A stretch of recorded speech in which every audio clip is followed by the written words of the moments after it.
David Vizard here, and you are watching PowerTec 10. This episode is something of a afterthought, right? Just so that you folks can keep up with what's going on, I've decided that for every proper video I do a short 5-minute one to tell you what you can expect to see in the next 2 episodes, and that's exactly why I'm here. We've got a lot of things to cover. I've laid out what we're going to do for about the next 100 episodes. Hi, Sport. Selborne! Hey, how are we doing? How are you going? Pretty good. Long time no see, Sport. Yeah. You good? Yeah. Hang on, folks. I just got to sort this guy out. Yeah, I got you in the middle of something, yeah. Yes. Okay, we've rearranged the chairs here so I can get Selborne in the picture. But let me introduce Selborne. He is an old friend from the Caribbean islands, right? Namely Trinidad. And we met, it was about the 3rd of January 1988, wasn't it? It was Somewhere the first, back, yeah. it was the first race of the season, First race right? of the season. And the 2 things were notable about this. I was driving probably the cheapest race car I've ever driven, and probably the one that was lightened most by ferrous oxide on the face of the planet, right?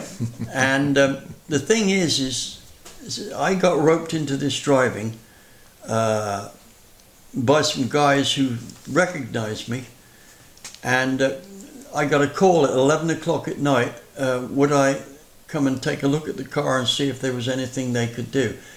And I thought, how did you know where I was? And the guy who called me, and I can't remember his name now, said, well, you went into the hardware store and the guy there recognized you. And he went back to get a book for you to sign. And by the time he came back out, you bought and paid for what you wanted and you weren't there. However, we tracked you down. So they want me to look at the car. It's 11 o'clock at night. Well, the reason they wanted me to drive it at 11 o'clock at night is that the police station was closed. They'd all gone home for the night. And what was the name of the road? It's only in the Caribbean this could happen, David. Yeah, Only in the Caribbean. I forgot. Shervan Road. Shervan Road. Shervan Road, right? In Tobago. In Tobago, yeah. And they got 2 blue marks on there, which represented a quarter mile. And these guys had got to the point where, with flashlights and stopwatches, they could counter the delay of the stopwatch. For instance, when the car left the line, the guy would click it, and when it went by, they would click it. So the reaction time that's subtracted from the start added to the end. So they got used to timing this car pretty good. Well, I said, let me see a run. Well, the driver animaled the car then, and I said, yeah, you don't drive a drag car like that. Getting wheel spin is not how it's done.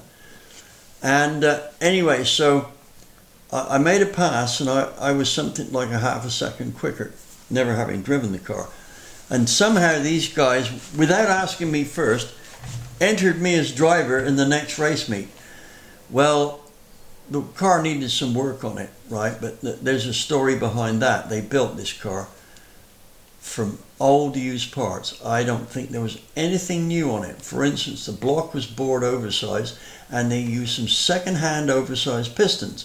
So they bored the block. The block was bored to suit worn pistons, so they acted like they were new ones, and so on and so forth. The only thing that they bought new was the cams from Iskandarian, right? The rest of it, they made themselves. Brilliant effort. Oh, they faced the block on a lathe. This lathe had a faceplate that was about 6 feet diameter, and it was in the local power station, and it had been put there about 1905, right? And they did the bores on that as well. They set the block up and bored it. Now, anyway, so I wanted to try this, and we get to the Waterfield, where that's where the drag strip's located, and the road course, but they're in 2 different spots. And I needed to get some time to practice. I had a session to get this car set up. So I asked the guys, my team, who I was with, who should I see? And they said, well, you need to see Silborn Clark. I said, well, where do I find him? He's over there somewhere, right? Well, Waterfield is the biggest, as of 1988, was the biggest airfield in the world from World War II, right? It was so big, it had its own railway train which went round the outside. Now, the drag strip you couldn't see the road course from, nor could you see the drag strip from the road course. So off I went into the blue yonder, and way off in the distance there's this little tiny figure I can see walking towards me, right? And I thought, I'll ask that guy where I can find Silborn Clark, right? Anyway, this guy gets about,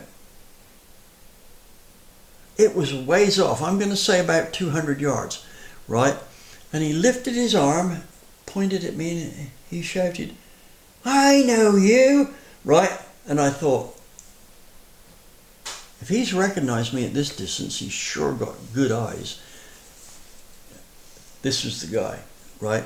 And you know, I guess within about 15 seconds of us meeting, we were buddies, weren't we? I would think so. I would think so. It's Maybe been like that since. It might have been 10. I'm not going to count it though. I'm not going to count it though. Something of that order. Anyway, the thing is that one of the things I remember Silborn for is when I came to do my first road race on Waterfield's road course, since he'd set track records there in various classes, did you set the Formula 3 class? We call it Formula Caribbean at the time. Yeah. Which was basically the old American Formula Atlantic series. There was a Formula 3 car with, instead of 8-inch rims on it, it had 10s at the front and 13s at the back. Right. And no restrictor on the engine. The Formula 3s all ran with a little restrictor. Yeah. Pipe. These were, you know. So it's quite a bit faster. Quite a bit faster. I mean, you probably Jeff have 50 engines, horsepower more. Well, I'd say 35 to 40. The Jeff Richardson engines were producing about 183 horsepower. With the restrictor? Without the restrictor. Oh, right. With the restrictor, and the cars only weigh about what, 1,000 pounds? Those cars weighed 968 pounds. Yeah, right. That was what our racing weight was. So let's see what that works out at yet. 182 horsepower, and we'll say 1,000 pound car. So that would be the same as a stock weight Mustang with what, 600 and close to 700 horsepower, right? So they performed. Yeah. So anyway, now the thing is that I'm going to take the opportunity, since Silborn's surprise visit here has made my day. I have. Thank you. Right. For him to tell some of the tales, right? And the things, a lot of things that stick in my mind is when he's pulled me out the mire, right? Remember the first race, right? Yeah. Where I hit all those cars? They'd have hung me if it wasn't for you. Well, we don't really go around hanging people in the Caribbean, but we threaten to. Right? Right. But, no, it was a very eventful race. I'll put it that way. Tense for some people, eventful for some of us. There were chaps that were running in there that they ran from the straight gut feeling of how to drive a car. They didn't train, they didn't do anything to learn, they didn't try to improve their methods of driving. So they thought, like many people that do drag racing, that what you do is you put your foot straight to the floor. It doesn't matter where you are. Right? You know, there's nothing about feeling the power onto the wheels, nothing like that. It's just the way they are. So we started the race. You were somewhere down in about midfield. No, I was second from last. Oh, sorry, you're even further back. But which made it interesting for you getting through some of these fellas, because they would go charging into a corner, late braking themselves, not even realizing that they're late braking themselves, and suddenly realizing, oh, I can't go around it, and turn the wheel hard to get round. By which time anybody on a smooth line has just passed them and gone. Well, I usually target coming up on the inside, right? Yeah. So, what would have happened in some cases was they're not paying attention to who may be getting ready to pass them. Yeah. So they'll come and pull across, not realizing that there's a car already committed and into the corner and under control going through the corner. Yeah.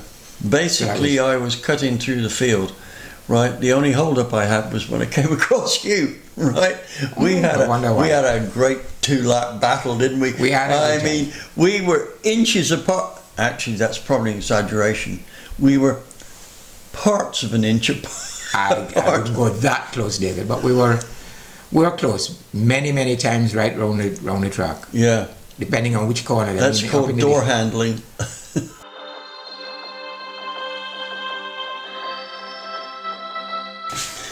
Well, unfortunately, I had to bring that little meeting episode to an early close here.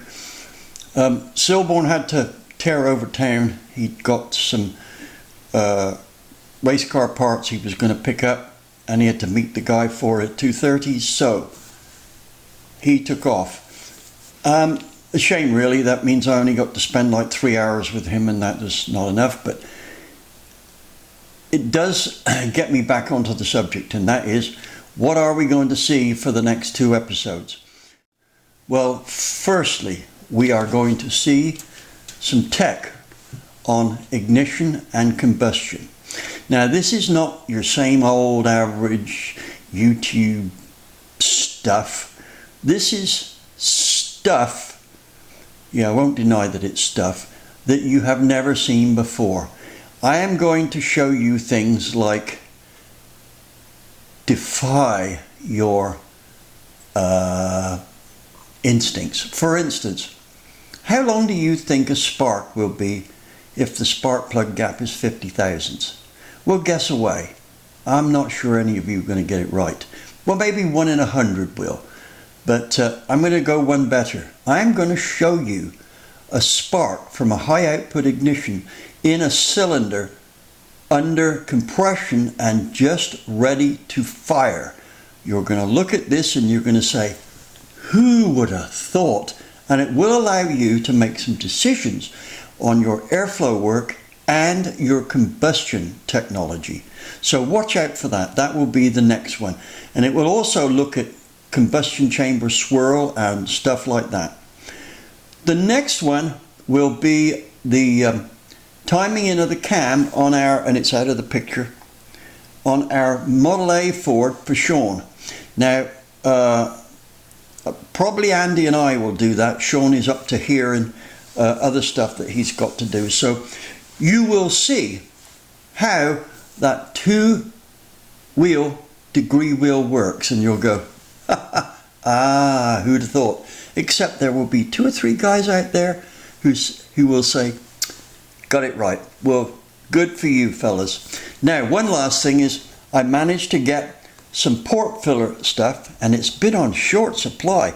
I mean, I needed this a week ago, and my wife found some at Michael's. She bought the last 2 boxes of this. So if I've got time, I will also show you the port molds on the new trick head that we're going to put on our big inch small block. Anyway, that's good. That's the end of our stuff for today. If you liked what you saw, please subscribe. Won't cost you anything. Please like. Please notify. Please share. Share, that is very important. And lastly, I'm on the same old deal here. David's Grief Relief Fund for St. Jude's. Hit that thanks button with the $sign on it just below the bottom of the screen on the right hand side.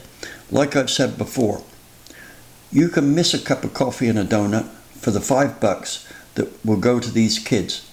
And if we have enough coffee and donuts missed, we will have the solution to funding St. Jude's. Don't know if we'll get to that, but it will help. So please remember, if you're a parent and you have never experienced losing a child, then just pray to God that you never will, because the pain and anxiety it causes, and I'm talking from personal experience here, is unbelievable. So just for hitting that button, that little, like that, you could save, even if you only save 2 people going through it, you will have done mankind a favor. Maybe seem like a small one to you, but be a big one to them. Of course, they won't actually know you've done it, but we're not here to expect thanks for our good deeds. We're here to do good deeds. We'll get thanks for it sometime down the road. Thank you for listening.